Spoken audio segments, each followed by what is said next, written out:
Hi, family. Welcome back to another episode of the Gold Corner here in season two. I just want to say thank you so much for joining us, for all the love and support. For those that don't know me, my name is Joel Ojeda. I'm also known as the Bearded Ref. I'm the creator and founder of the Gold Corner, and I created this channel in memory of my daughter Mia, who passed away a little over 2 years ago from neuroblastoma. And God put it in my heart to create this channel to be able to speak about the warriors that have once battled and were called home, and the ones that are currently battling right now, to spread awareness, because we only get 4% out of every dollar for childhood cancer research. So we somehow need to make a difference on that. If you still haven't done so, click on the little gold ribbon here in the corner of the video. That'll subscribe you to the channel. Once you're there, listen to the stories that have been featured there and help us spread childhood cancer awareness. Again, this is the Gold Corner. Let's do this. And now it's time for the main event. This is the moment you have all been waiting for. In memory of Mia Ojeda. Dedicated to all the brave little warriors that have fought and the ones that are currently fighting childhood cancer. For the thousands watching around the world, fighting out of the Gold Corner, it's time! Today, I am honored and I have the blessing of being joined by Lili Campa from Yuma, Arizona. Lily's going to be talking to us right now about her beautiful daughter, Kate. This is a young lady that I actually had the opportunity to follow. She had a YouTube channel, and just follow her on social media. This beautiful young lady, talented, extremely talented, and her mom's going to be talking to us right now. She was called home not too long ago, and she just made an impact, and she continues to make an impact. So Lili, I just wanted to say thank you. Thank you for accepting on being here on the Gold Corner. We can't wait to hear your warrior story, and the floor is yours. Thank you. Thank you for the invite, all the way from Yuma, Arizona. I'm going to share my daughter's story. Kate Campa, that's her name. She was born February 6th of 2004. She was born a healthy baby, was always healthy. She never got sick. At the age of 2.5, she started dancing. At the age of 5, she started competing. So she was a competitive dancer of all genres. Jazz was her favorite. She also did a lot of tumbling. So she had tons of fun. Throughout her childhood, she was a little girl with faith. She attended Catholic school. She had tons of friends, always happy, never sick, always happy. And she danced for about 15 hours a week. So she was always at the dance studio. And on weekends, she would go and compete. Her academics, she was very successful. Never struggled with her academics. And every weekend, she would compete, and every summer she would go to California and do different camps or dance conventions in which she would continue to dance, because that's what she wanted to do, be a professional dancer. August of 2018, Kate started with back pain. She also was a freshman at the high school that I work at. And she started with back pain. She started telling me, "Mom, my back hurts, my back hurts."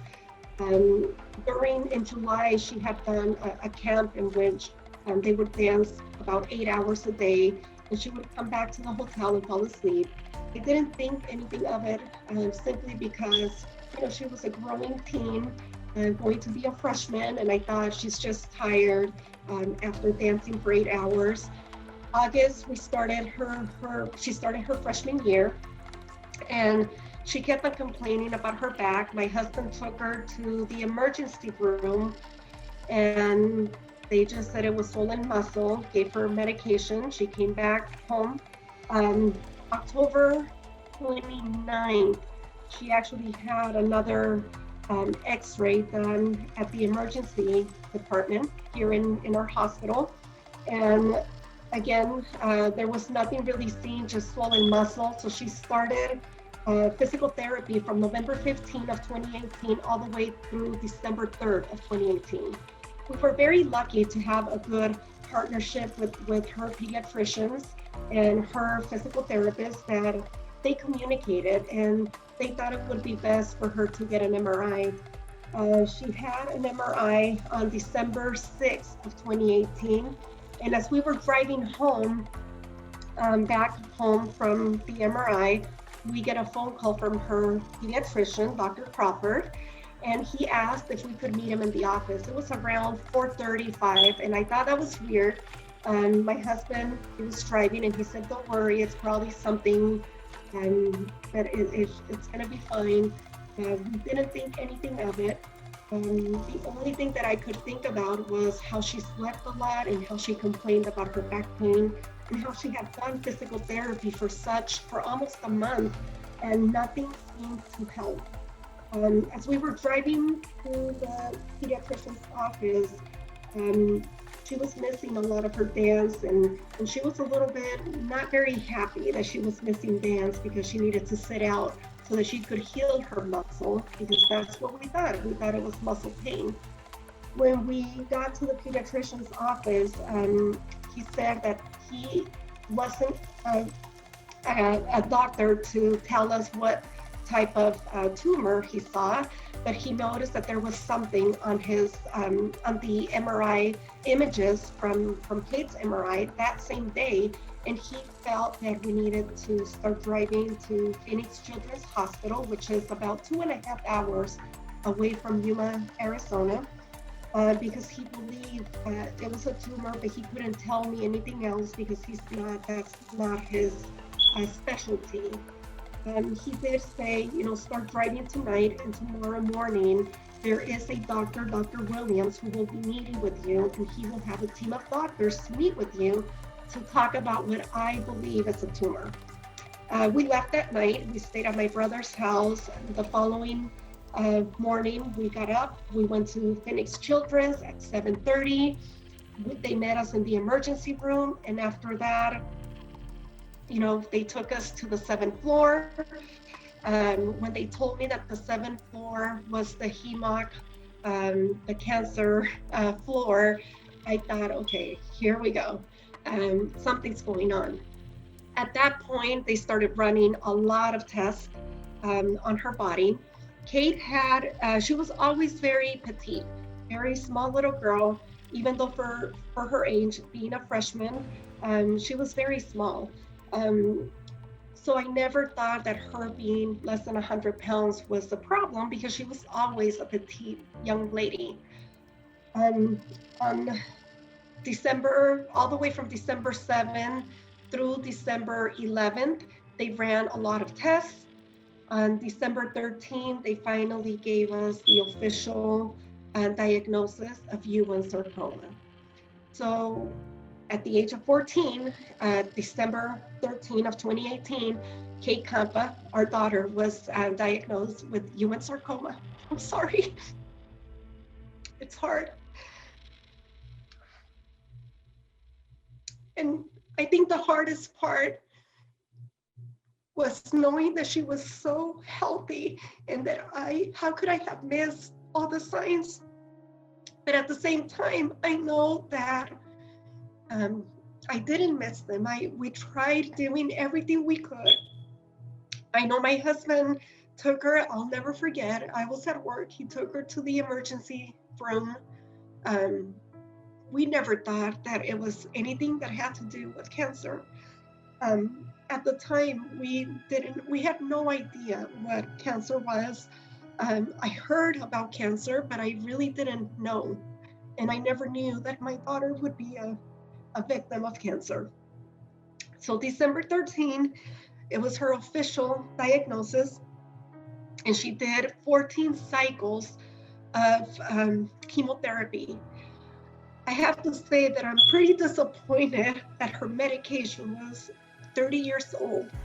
Um, I was disappointed at the fact that no research really has been done on her medication or even better treatments, let alone finding a cure. At that time, we relied on our faith because that's all we had. We didn't have anything else. And I started writing and documenting her entire journey. Kate, being the competitor that she is, it didn't take long for her to take cancer as a competition. She believed that she would beat it.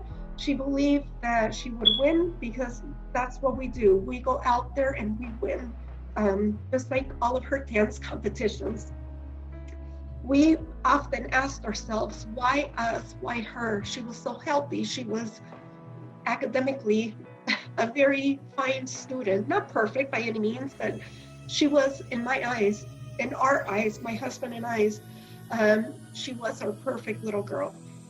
She was an only child, so she knew how to have conversations with adults. If you ever see any of her interviews with local channels or even Phoenix channels, you will know that she could speak very well. She was very studious. She was very athletic. And for her to know that now she had to battle it out, right? Fight it with cancer, for her, it was a done deal. She was going to win. And that was her attitude. She had faith. She had resiliency. She was extremely relentless. It didn't matter what came her way, even if the news were not very good. She kept on fighting, pushing forward. She would wipe her tears and just keep going. She was a competitor by nature. That was her. She was competitive. If anyone would describe Kate, they would describe her as the girl that didn't care. You know, the girl that just lived. She didn't care if her hair was messy, if you liked her, didn't like her. She was just a kid who was having fun, living her life to the fullest, and never in a million years we would have thought that cancer would have knocked our doors. We became part of the cancer family, and she was able to battle all through her chemo with minor pains or aches. Um, a lot of the side effects, and I don't know how she did it. Honestly, looking back, I really don't know if she was not telling me that she was in pain because she didn't want me to worry. But we hardly ever landed in the hospital throughout her 14 cycles of chemo. And I really think it's because she was fighting it. She was fighting. She was born to fight. She was born to compete. She also did 32 days straight of radiotherapy, radiation therapy at Mayo Clinic in Scottsdale. So we would go back and forth. After her 14 cycles were over, that was August of 2019. I believe it was August 17th, if I remember correctly. She continued with another set of radiotherapy, another 32 cycles. She was determined, as she wrote in her journal, to do those 32 or 31 days of radiation therapy without missing school. At that time, she had asked if she could physically go to school. And of course, being the mom that I am, working at the same school, I said, of course you can. So she would leave. She would go to school in the morning with me. She would leave around 12:45. Her dad would pick her up and they would drive 2.5 or almost 3 hours to Scottsdale, to Mayo Clinic to get radiation therapy. Then she would come home. And she would repeat that process for 32 days. So that tells you the type of fighter she was, or she is, because I speak as if she's still with me, because I know she is. So she finished radiation October, I'm trying to think. She finished radiation around the first week of October, and then on October 9th, her port was finally taken out, October 9th of 2019. After her port was taken out, she resumed her dance, and And she kept on dancing throughout her chemotherapy, but of course her balance was a little bit off. She couldn't do the many things that she could do. She was very flexible, and she lost the flexibility because her U1 sarcoma, the initial site was her pelvis. And because of all the radiation and chemotherapy, it made her muscles be not as flexible. So a lot of that was gone, and she knew that. She knew that it would take, tons of work, but she was willing to put in the work. So she continued to dance after her port was out. She danced November, December. She started her competition team. She did her one of her dances on January 26th of 2020, and she relapsed on her birthday, on her 16th birthday, which was February 6th of 2020. When she relapsed, she continued different chemotherapies. Her port was again placed. She continued different chemotherapies, and none of them, after every single scan, none of them worked, to the point where we were offered hospice. However, we kept on fighting. We kept on, she kept on doing whatever chemotherapy they would recommend. Again, chemotherapy being 30 years old, 60 years old, a couple of months old. And she knew that. She was part of the team when we would meet with her doctors. And finally, they told us that the only thing left was a few trial drugs that she could try. By that time, Kate had again relapsed, and the relapse was taking a toll on her body. The relapse, she had tumors in between her spinal cord, which was pressing on the cords and not allowing her to walk. She had 3 back surgeries on her spine to remove the tumor so that it could alleviate the pain that she was having on her lower bottom, or her lower half of her body. She also had issues with her bladder. Some of the chemotherapy burned the inside of her bladder. I'm sorry, causing her bladder to bleed on the inside, causing blood clots, causing her not to be able to urinate. So she had a lot of issues with, the new chemotherapy regimen, and we really couldn't stop her cancer from growing. Ewing's, it's a very rare cancer. It's kind of like the brother or sister of osteosarcoma, and it can attach to the bone and or soft tissue. And Ewing, by the time that it was caught again, she had it in her lungs, causing her to have difficulty to breathe. So by the time she started her regimen, she had it in her right lung, then it transferred to her left lung. And we finally came home after many months of being in Phoenix and going in and out of the hospital because of her bladder. So she had surgery to remove the blood clots from the inside of her bladder. She also had many tumors pressing on her cords, on her spinal cords, causing her not to walk. We finally made it to Yuma under hospice on October 2nd of 2020. And she was home with friends and family. With hospice care, they had to give her medication that made her a little bit loopy, but still she had good moments, and during those good moments, and she was able to continue to be with her friends for 5 days until October 7th of 2020. That's when she finally earned her angel wings, and she went home to be with our Lord. And we were with her throughout that time. It was beautiful. I can't say that we didn't get our miracle, because she left with no pain in my eyes.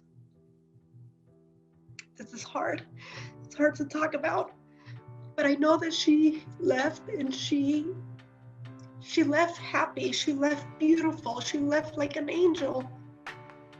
And my husband and I both felt that we did get our miracle. We asked God to take her because I couldn't see her in pain any longer. And I did get my miracle. God did take her, and he took her with the least pain possible. And in that, in a sense, I'm kind of happy that we do have morphine or have drugs that can really sedate her, because I didn't want to see her go in pain. She was able to leave, and when she left, she had a smile on her face. Kate, it didn't matter if she had a bad day, she always smiled. She could be in a bad mood, and I could say, Kate, I'm gonna take a picture. And immediately she would, change her face and she would smile. Kate knew throughout her cancer journey that she couldn't be that professional dancer. So she started making YouTube videos with makeup, and she started changing her outlook of life by saying, Mom, I know I can dance and compete again, but I know that my body doesn't work the same. And I think I want to be a makeup artist, or I think I want to go to school and do something with business and have like a shop where people can come and I can do their makeup, or I can, do Botox or do all those fancy things that people do. I think I want to do that. And I have told her, because she would always talk about school and how, she would be leaving her home so that she could go to school and become something. And she always talked about how even if she didn't get to see, she wanted to find the cure. She wanted to make sure that other kids didn't suffer and didn't have the pain that she was facing. Because of that, I went back after her death to look at her journals, to look at her Instagram posts, to look at her videos, to look at her TikToks, and I have found so many things that she did that I feel that she knew that she would be going to heaven. And I feel that she left me so many things that I that's all I have, right? That's all I have left, just her memories. I know that her memories, whether they were good or bad, they're memories for me, and that's how we live on a daily basis, with her memories. One of the things that I know that I want to do, or we want to do for Kate, is to advocate. And we're actually calling it Advocate with her name, the Advocate Project, because I thought it's so fitting for Kate. She always lived her own life just the way she lived, her way, Kate's way. So we always, anything we do under Kate, we always put a hashtag or live hashtag Kate's way, because I always know that anything we do is always thinking of her. Anything we do, we think of her with whatever project we have going on. We want to do this project in her honor for our 16-year-old daughter who passed away October 7th. And we want to make sure that we keep on advocating, that we keep on educating, because I think that's one of the things that I lacked, or we lacked, right, as new cancer parents to this cancer club that we really don't want to belong to. So we want to make sure that we educate. We want to make sure that we provide resources to our communities. In the community that we live in, we really don't have a cancer center for our kids. So maybe if we can start something where we start to provide resources for our parents that live in this area, it can make it a little bit more comfortable to be coming home after a 2.5-hour drive. And obviously the most important thing that Kate wrote in her Instagram or TikTok, one of those two, is to donate, fund research, so that we can, research equals cure, which equals happiness. And I think that's what we want to focus on 4 things: advocating, educating, providing resources within our community and finding money for research foundations so that we can eventually find a cure. I think back to our journey, and I feel that, yes, it was a very difficult journey, full of really hard decisions and hard information that we had to endure during those almost 2 years of her journey. But I also feel that it was a blessing. I know that deep down inside of me, I miss her like crazy, but I also know that it happened the way it happened. We got her miracle. She left happy. She left in peace. But I so wish I had her still physically. But I know that I'm not going to just allow for her to go be with our Lord and forget. I'm going to keep on fighting, and I'm going to keep on fighting under her name, under the things that she wanted to see happen. And a lot of that is what the foundation that we are going to establish for Kate, the Advocate Project, will be doing, is advocating for kids like Kate, educating families like us, okay, normal families like us, and bringing resources for our Yuma community or any of our communities that are in need. But finally, it's just finding a cure or at least better treatment. I often find myself thinking, what if she would have tried this medication or that medication? It doesn't matter. I mean, what we were feeding our daughter was 30-year-old medication. That's what we were feeding her. And it's very unfair. It's very unfair when I see that only 4% of the funding goes to childhood cancer. I mean, it's funny. It gets me upset to the point where I start laughing, because 4% of the funding goes to childhood cancer. And I don't know, but childhood cancer is divided into 12 different types of cancers or more, and Yuma being one of them, or sarcoma being one of them. And sarcoma is even divided into other subcategories, Ewans being one of them. And it's very hard to hear. And it's very hard to hear because unless it touches you, nobody knows about childhood cancer. And I think, I'm grateful that the Gold Corner is doing videos like this and advocating and educating parents, because I think it's very much needed. We need to inform everyone that our kids had to die for something that really, if more funding was out there, it would create more research, which in turn it would create a cure for a lot of the diseases that our kids are fighting. And cancer was pretty brutal on my daughter's body.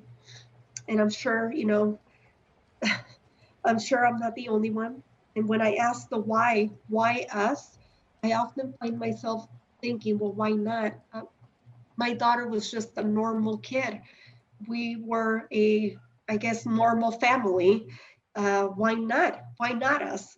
Okay. So it's hard. And as hard as it is, I'm thankful that it did happen, because now we have a plan on how we're going to move forward. Lily, thank you. Thank you so much for sharing beautiful Kate's story. And I just kind of want to touch on a couple of things that you mentioned. And those are things that always get me extremely upset, that get me mad. And for people that have seen the previous episodes, I preach this to the choir, and I'm going to say this over and over, and I'm going to say it until I'm reunited with my daughter again. We only get 4%, 4 pennies on every dollar that goes for cancer research is going to our children. But yet the government is sending millions and billions of dollars outside of the US to do other things, when our children here are dying because of cancer, where science has advanced so much. And I was just talking about this in last week's episode, saying that our children are still getting the same chemo that they were getting back in, like you said, in the 70s, or back 30, 40 years ago. I mean, where and why? Why, honestly? And prior to us getting those news, we were not cancer parents. We became cancer parents when they told us the news. And yeah, it was then that we started this journey, that we started this passion to be able to advocate and be that. Now I love how your perspective. And honestly, Lily, I we're talking about 3 months ago that your beautiful, young lady went home, and I don't want to say that they earned their wings, because their wings were already there. They're angels, they just gained them, but one thing that really hit home with me is when you said something that I always say when I tell my story. We were praying for a miracle, you know, and the miracle did happen, because my daughter, even though she's not here, Kate, even though she's not here, they're healed. They're healed, and they can be in a way better place. I mean, we all see where this world is headed, how horrible and ugly this world is, where it's headed.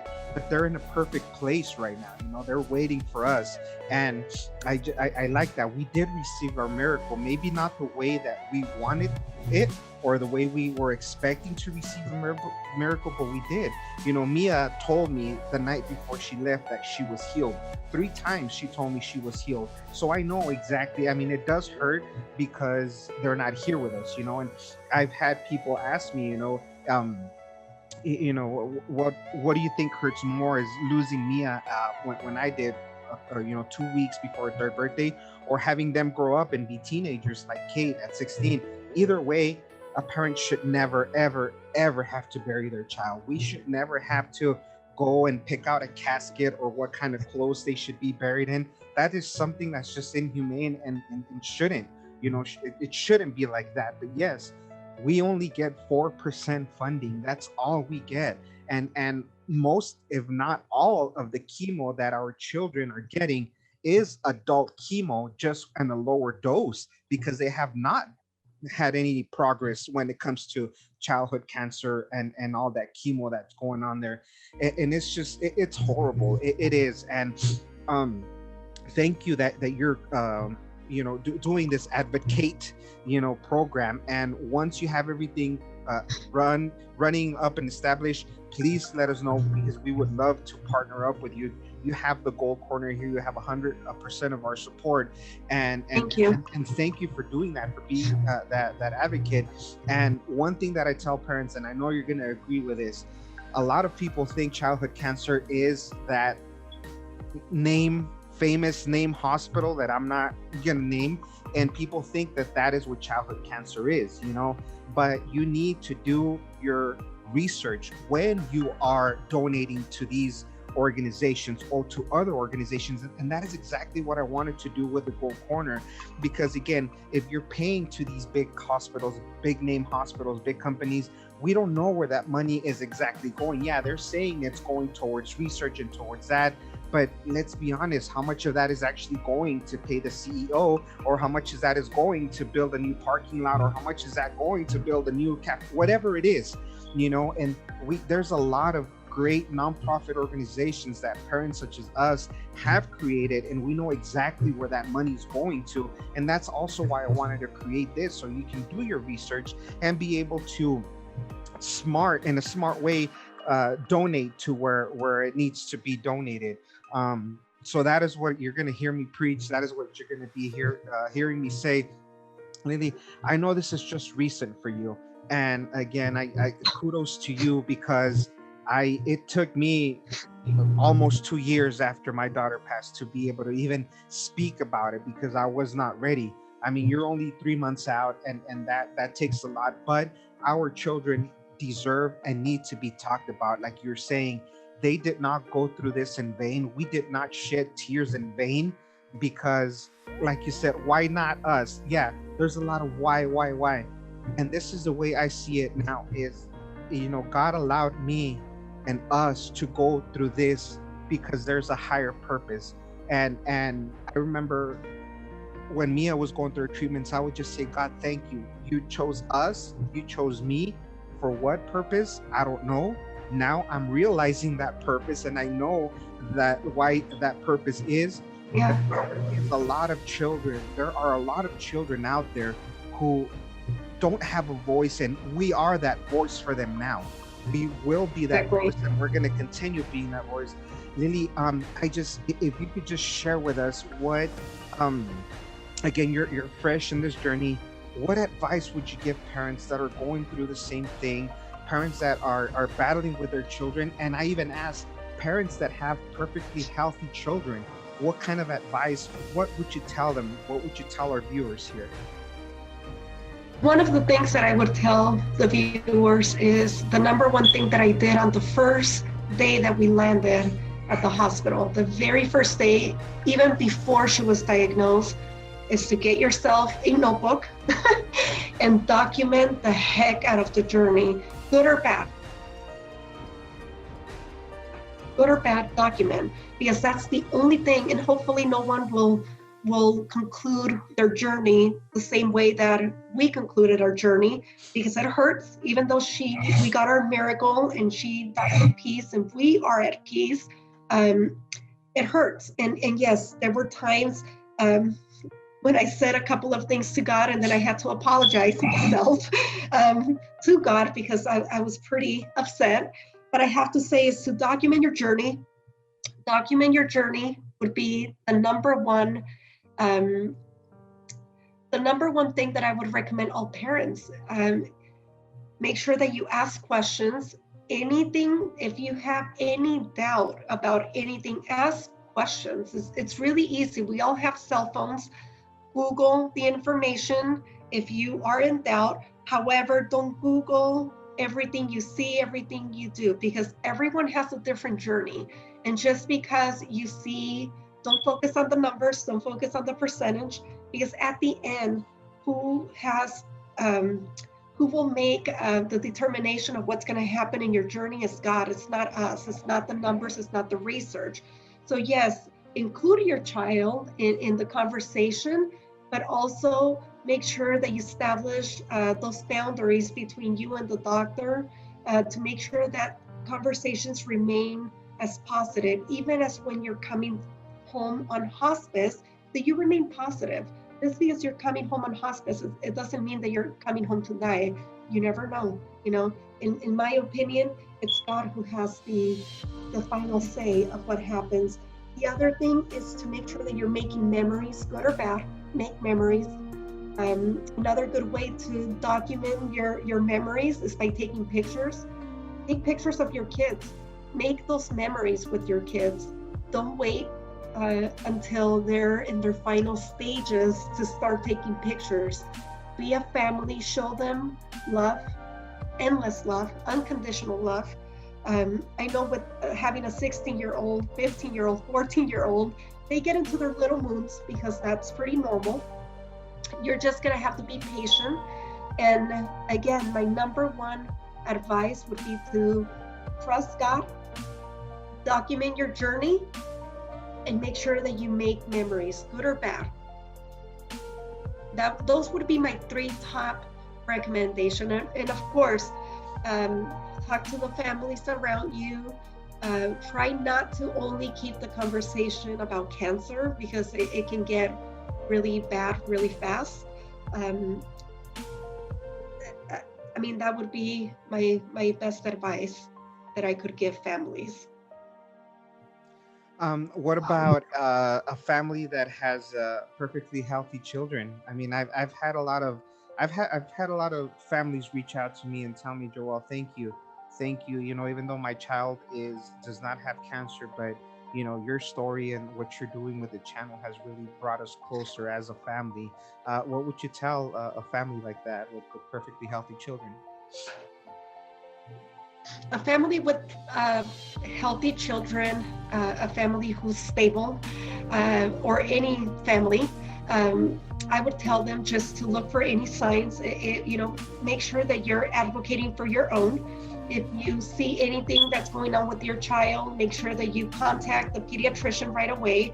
But one of the things that I would tell, if someone that's healthy and you don't see any signs of anything, is to talk about these warriors, talk about our children, don't let them,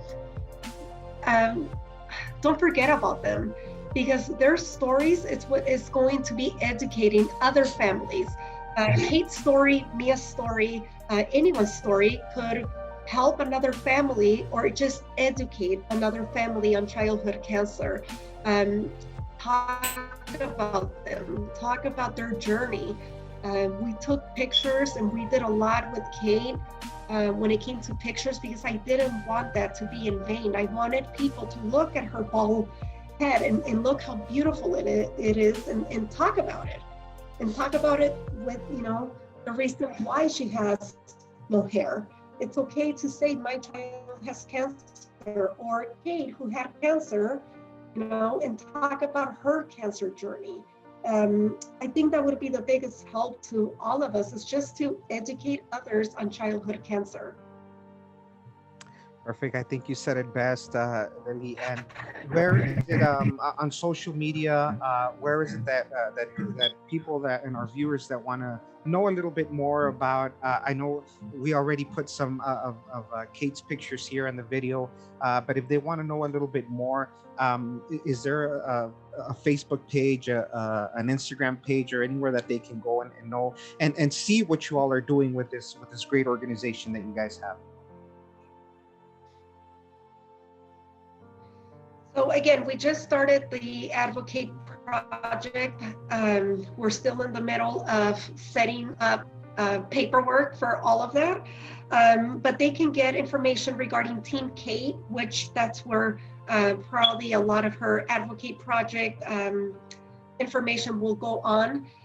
You can check out any of her pictures or her story on Facebook on Team Kate Campa, and that would be Kate Campa, CAMPA, or on her Instagram, which is Team Kate.